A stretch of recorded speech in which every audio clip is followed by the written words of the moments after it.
Hello, आदाब, सत श्री अकाल, राम राम। एक बार फिर आप तमाम लोगों का स्वागत है सफारी में क्राइम स्टोरी के यूट्यूब चैनल में। उम्मीद है पूरा परिवार अच्छा होगा, अपना और अपनों का ख्याल रख रहा होगा।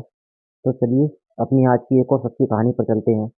वही सच्ची कहानी जैसे कि मैं हर बार सुनाता हूँ आपको, अपने इस परिवार को सुनाता हूँ।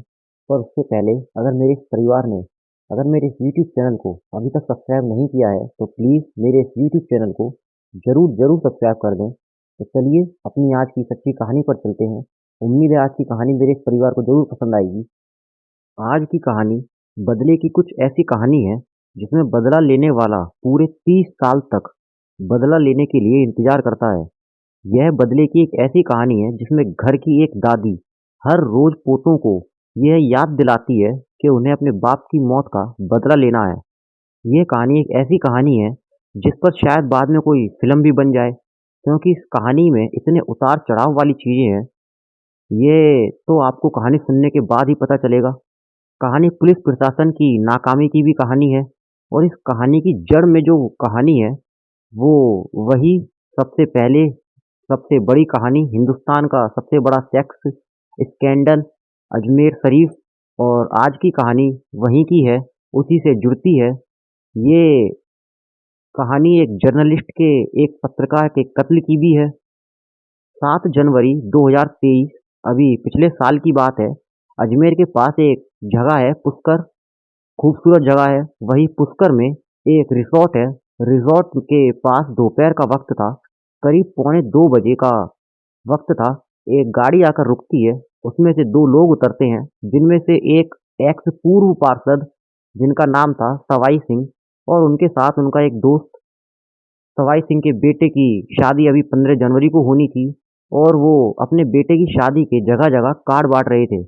और इसी कार्ड बांटने के दौरान वो लौट रहे थे और थोड़ा खाना खाने के लिए दोपहर का इस दोपहर में इस पुष्कर रिसोर्ट में रुके हुए थे। अभी वो थोड़ा सा उतरे ही हुए थे कार से कि तभी अचानक 3 लोग कार के पास, कार के करीब जाते हैं और बेहद करीब से सवाई सिंह को गोली मारते हैं। सवाई सिंह के साथ साथ उनके दोस्त को भी गोली लगती है। सवाई सिंह के सिर में गोली लगी।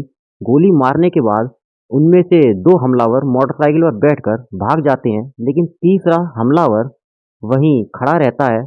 तब तक कुछ लोग घबराए हुए, डरे हुए लोग पास आते हैं, और पास आने के बाद वो भीड़ उस तीसरे हमलावर को पकड़ लेती है।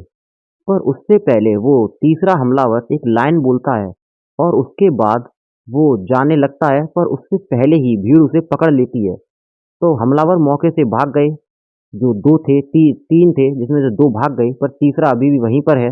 और वो गोली मारने के बाद जोर से चिल्लाकर कहता है कि मैंने अपनी बाप की मौत का बदला ले लिया। इसके बाद 2 उसे पकड़ते हैं जो लोग थे वहाँ के, और फिर बाद में उसे पुलिस के हवाले कर देते हैं। अब सबसे बड़ा सवाल ये था कि आखिर ये तीसरा हमलावर कौन था जो भागा नहीं और वहीं पर खड़ा रहा। आखिर ये क्या था, आखिर ये मामला क्या था जो हमलावर गोली मारने के बाद वहाँ खड़ा होकर ये और कह रहा था कि मैंने अपने बाप की मौत का बदला ले लिया। खैर पुलिस उसे पकड़ती है, गिरफ्तार कर लेती है। इसके बाद पूछताछ होती है। जब सारी पूछताछ होती है तो फिर कहानी 30 साल पीछे चली जाती है। वही अप्रैल मई का महीना था। 1992 की बात थी। 1992 का साल था, यानी अब से करीब 31-32 साल पहले अजमेर के नामी गिरामी स्कूल में एक ब्लैकमेलिंग का खेल चल रहा था। कुछ लोग थे जो वहाँ की लड़कियों को बहला फुसला कर एक रिसॉर्ट में ले जाते, और फिर उनके साथ दोस्ती करते, और फिर उनके साथ उनकी अश्लील तस्वीरें उतारते और उनको ब्लैकमेल करते, और उसके जरिए और दूसरी लड़कियों को बुलवाते, फिर उनकी तस्वीर उतारते, फिर उनको वह ब्लैकमेल करते, और इसके उस लड़की के जरिए वो फिर उसके दोस्त को बुलवाते और फिर उसको ब्लैकमेल करते। ये सब इस तरह से चलता रहा, और कहते हैं कि ऐसी सैकड़ों लड़कियों को ब्लैकमेल किया गया। उस जमाने में 1992 में टेक्नोलॉजी ने इतनी तरक्की की नहीं थी, तो फोटो खींचने के लिए उस वक्त वो रील वाला कैमरा चला करता था, जिसकी ब्लैक एंड वाइट जो नेगेटिव होता था वो बाद में धुल जाता था, धुलाई होती थी उसकी, और उसके बाद फोटो निकलता था। तो अजमेर के एक स्टूडियो में इन फोटो को प्रिंट किया जाता था, नेगेटिव निकाला गया। कि तभी उस स्टूडियो के एक कर्मचारी ने कुछ फोटो अपने पास रख ली, छुपा के, और ये फ़ोटो फिर होते हुए धीरे-धीरे वहाँ के 1-2 जर्नलिस्ट तक पहुँच गई। और उन जर्नलिस्ट के पास जाने के बाद ऐसे ही एक जर्नलिस्ट थे जिनका नाम था मदन सिंह। मदन सिंह वहाँ अपना एक न्यूज़पेपर चलाया करते थे जिसका नाम था लहरों की बरखा। तो ये अजमेर से निकलने वाला एक न्यूज़पेपर था और स्टूडियो के ज़रिए कुछ तस्वीरें उनके हाथ में भी आ गईं। धीरे-धीरे खबर आई, तब ये पता चला कि अजमेर के एक नामी ग्रामीण स्कूल की लड़कियों को इस तरह से ब्लैकमेल किया जा रहा है और अजमेर सेक्स स्कैंडल के तौर पर ये सब सामने आया। और इसी वजह से बहुत सारी लड़कियों ने बदनामी और बेइज्जती के डर से खुदकुशी तक कर ली। फिर धीरे-धीरे कुछ लोगों को पकड़ा गया, कुछ हुआ नहीं। और एक वक्त ऐसा भी आया कि जब लोग अपने बेटों की शादी अजमेर में करने से डरते थे कि कहीं ऐसा ना हो कि जिसमें लड़कियों का नाम है, उसमें कहीं हमारे घर की बहू बेटी तो नहीं है कहीं। तो ये उस वक़्त इसका असर था। तो ख़ैर, जब ये मामला आया अप्रैल में 1992 में, तो मदन सिंह ने अपने अखबार में ये खबर छापनी शुरू की। तो कहते हैं कि मदन सिंह ने उस वक़्त इस ब्लैकमेलिंग और इस रेप को लेकर, इस अजमेर के कांड को लेकर उस वक़्त पूरे 76 मतलब 76 एपिसोड निकाले, या ये कह लो कि एक तरह की पूरी सीरीज़ निकाली, एक तरह से अखबार में। और जो 76वां एपिसोड था उनका, जिसमें पुलिस प्रशासन और तमाम नेताओं की वो पोल खोल रहे थे, और इसी के बाद उन्होंने ऐलान किया कि उनका एक 77वां एपिसोड 77वीं सीरीज ज़रूर आएगी, जिसमें वह और भी तमाम और नए और बड़े लोगों का नाम सामने लाएँगे। और उन्होंने ये भी कहा था कि उस दिन से उनका जो अखबार है, वो कलर में आएगा, जो कि अब तक ब्लैक एंड व्हाइट में प्रिंट हो रहा था। 77वें एपिसोड से वो अखबार अब कलर में आना शुरू हो जाएगा। 4 सितंबर 1992 मदन सिंह ने अपने 76वें एपिसोड में अजमेर सेक्स स्कैंडल में 76वीं कहानी लिखी थी। 77वीं का उन्होंने ऐलान कर दिया था। 76 के बाद 76वीं सीरीज निकल गई, सुबह अखबार में आ गई, शहर के लोगों ने पढ़ा और फिर सुबह हंगामा हुआ। इसके बाद उसी दिन यानी कि 4 सितंबर 1992 की रात को मदन सिंह अपने घर से स्कूटर पर बैठे और किसी से मिलकर वापसी में पेट्रोल पंप से पेट्रोल भरवा कर अपने घर वापस आ रहे थे। और जब वो वापस आ रहे थे, तभी कार में सवार कुछ अज्ञात लोगों ने उनका स्कूटर रोका और उनके ऊपर अंधाधुंध गोलियां चलानी शुरू कर दी। किसी तरह अपनी जान बचाने के लिए मदन सिंह वहीं पास सड़क किनारे बने एक नाले में कूद पड़े। गोली उनको फिर भी लग चुकी थी। इसके बाद हमलावर वहां से भाग गए। बाद में मदन सिंह की कुछ लोगों ने मदद की, उन्हें नाले से बाहर निकाला और घायल जख्मी मदन सिंह को जवाहरलाल नेहरू अस्पताल में भर्ती कराया गया। अब वो अस्पताल में एडमिट है। ये बात 4 सितंबर की थी। एक हफ्ता बीत जाता है, वो अपनी वहीं अभी भी अस्पताल में है। 11 सितंबर 1992 मदन सिंह अभी भी जवाहरलाल नेहरू अस्पताल में एडमिट है और उनकी देखभाल के लिए उस वक्त उनकी माँ, जिनका नाम घिसी कंवर है, वो मौजूद थीं। रात का वक्त था। जिस कमरे में एडमिट थे मदन सिंह, अचानक वहां कुछ हमलावर दाखिल होते हैं और बेड पर लेटे हुए घायल मदन सिंह पर दोबारा गोलियों से हमला किया जाता है। 5 गोलियां मारी जाती हैं मदन सिंह को। मदन सिंह की ऑन द स्पॉट ही मौत हो जाती है।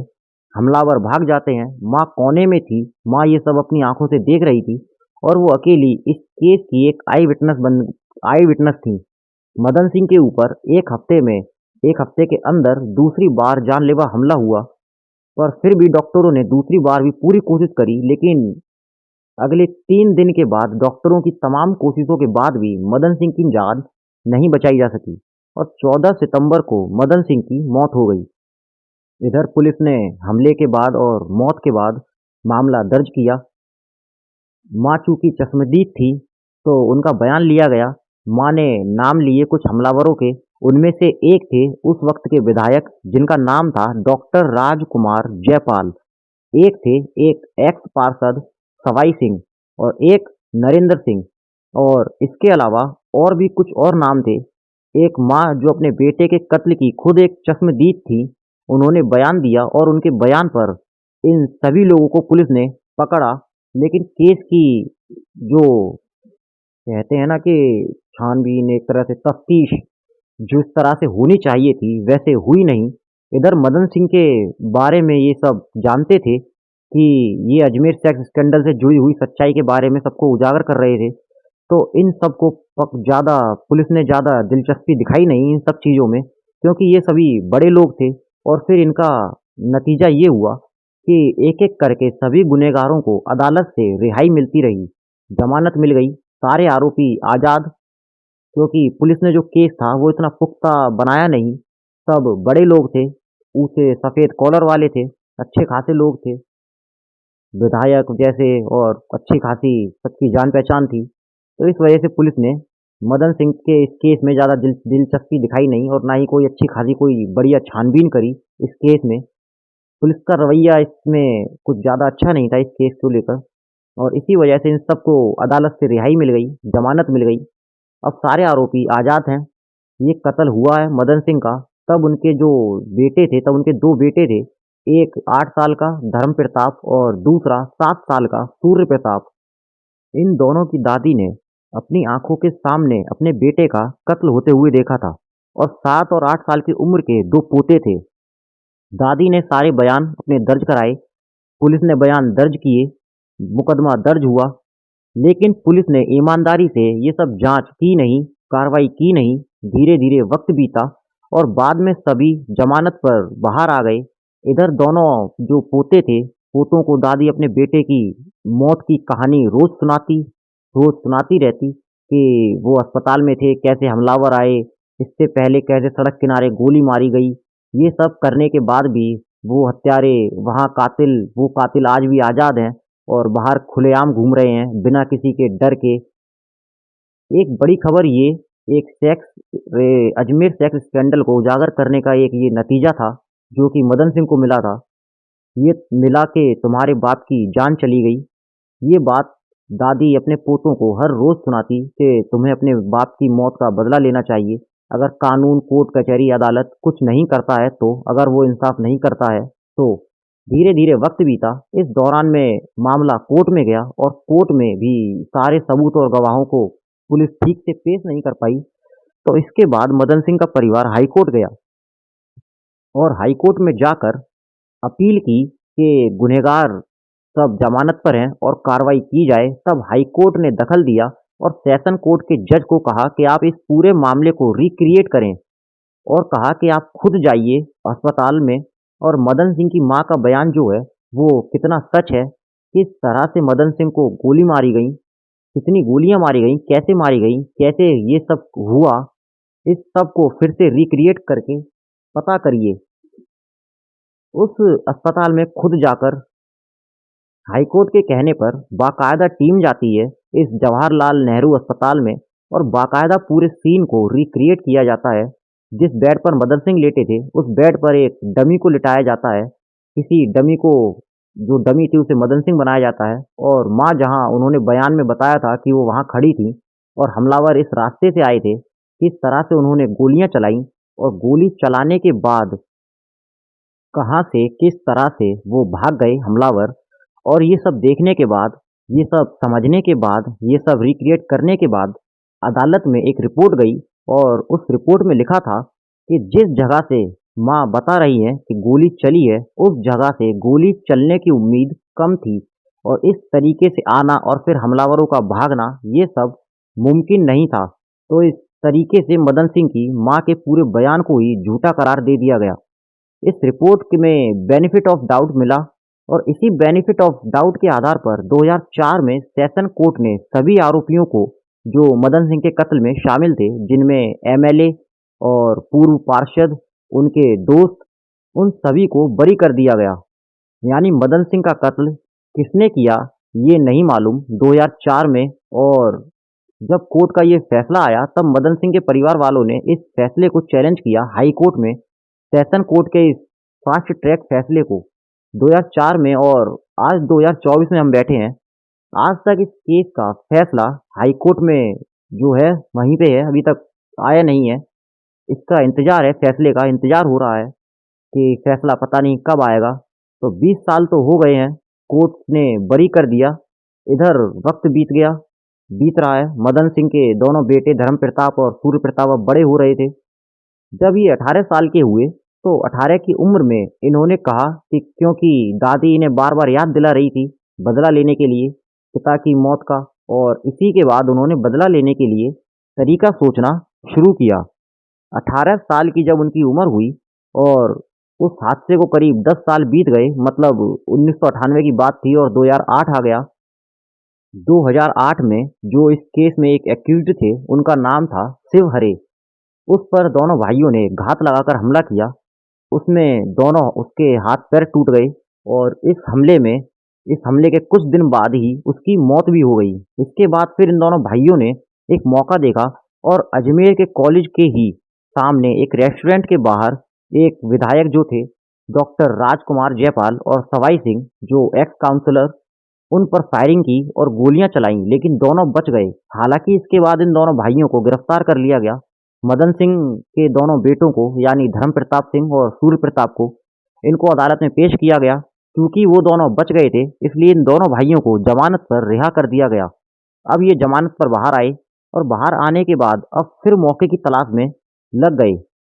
इधर इन हमलों के बाद जो आरोपी थे मदन सिंह के कत्ल में, उन्हें भी एहसास हो चुका था कि मदन सिंह के दोनों बेटे जो हैं वो बदला लेने की फिराक में हैं और उन्होंने कसम खाई है कि वो अपने पिता की मौत का बदला जरूर लेंगे। तो उनकी अपनी सुरक्षा सिक्योरिटी भी बढ़ा दी गई थी और वो खुद भी जब घर से निकलते थे तो बहुत कुछ सोच समझ कर निकलते थे, सावधान रहते थे। धीरे धीरे वक्त बीतता गया, करीब 31 साल बीत गए। तभी इनमें से जो एक्स काउंसलर था सवाई सिंह, उसके बेटे की शादी 15 जनवरी को होनी थी और इसी शादी के सिलसिले में वो आसपास के इलाकों में कार्ड बांटने के लिए गए थे।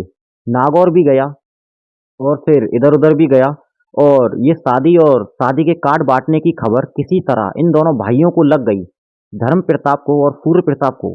दोनों भाइयों ने सोचा कि ये एक अच्छा मौका है, शादी का माहौल होगा, कोई ना कोई चांस जरूर मिलेगा। क्योंकि इस बार ये लोग एक बार हमला कर चुके थे और हमले में वो लोग बच गए थे। तो इस बार हमला करने पर ये लोग ना बचें और ना चूकें, तो इसीलिए दोनों भाइयों ने अजमेर के एक क्रिमिनल से कांटेक्ट किया और उससे कहा कि हमें 2 शूटर चाहिए।